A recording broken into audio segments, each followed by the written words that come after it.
Hello guys, welcome to Eesha YouTube channel. మీకు ఈ వీడియో నచ్చితే అన్న ప్లీజ్ ఫ్రెండ్స్ లైక్ చేయండి, షేర్ చేయండి, సబ్స్క్రైబ్ చేయండి, కామెంట్ మాత్రం తప్పకుండా చేయండి. మరిన్ని వీడియోస్ కోసం వెయిట్ చేశారని నేను అనుకుంటున్నాను.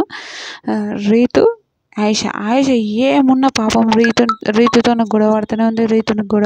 రీతుని ఏదో ఒక మాట అంటనే ఉంది పాపం. రీతు చచ్చిపోతుంది ఆయిషతో. నిజంగా ఉండలేకపోతుంది ఆ అమ్మాయి. అంత ఘోరంగా ఊరికే టార్చర్ పెడుతుందేమో ఆయిష రీతుని అని అనిపించింది. నిజంగా ఏమన్నా నోరు తెరిస్తే చాలు అరుసనే ఉంది.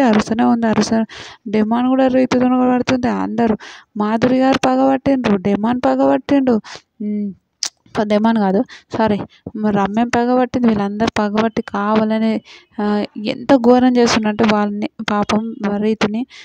ఏదో ఒక ట్రయాంగిల్ లవ్ ఏదో ఉంది. నాగార్జున సార్ కూడా ఈరోజు కన్ఫెషన్ రూమ్లోకి పిలిచి మాట్లాడుతున్నట్టు డెమాన్తోనే రీతుతోనే నాకు అనిపిస్తుంది. పాపం అనిపించింది రీతుని చూస్తే నాకైతే చాలా చాలా చాలా పాపం అనిపించింది. మీకేమనిపించిందో కూడా ప్లీజ్ కమెంట్ చేయండి.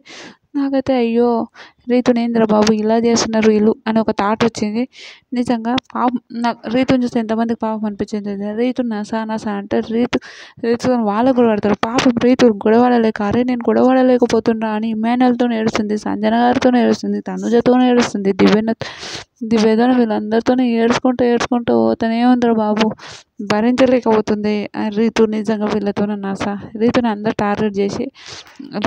టార్గెట్ చేసిరని నాకు అనిపించింది. మీకేమనిపించింది ప్లీజ్ కమెంట్ చేయండి. ఇలాంటి వీడియోస్ మరిన్ని కావాలంటే నా ఛానల్ని లైక్ చేస్తారు, షేర్ చేస్తారు, సబ్స్క్రైబ్ చేస్తారని నేను అనుకుంటున్నాను. నిజంగా నా ఛానల్ని సబ్స్క్రైబ్ చేస్తే మీకు మంచి వీడియోస్ ఇంకా పెడతాను. ప్లీజ్ ఫ్రెండ్స్ నా ఛానల్ని సబ్స్క్రైబ్ చేయండి.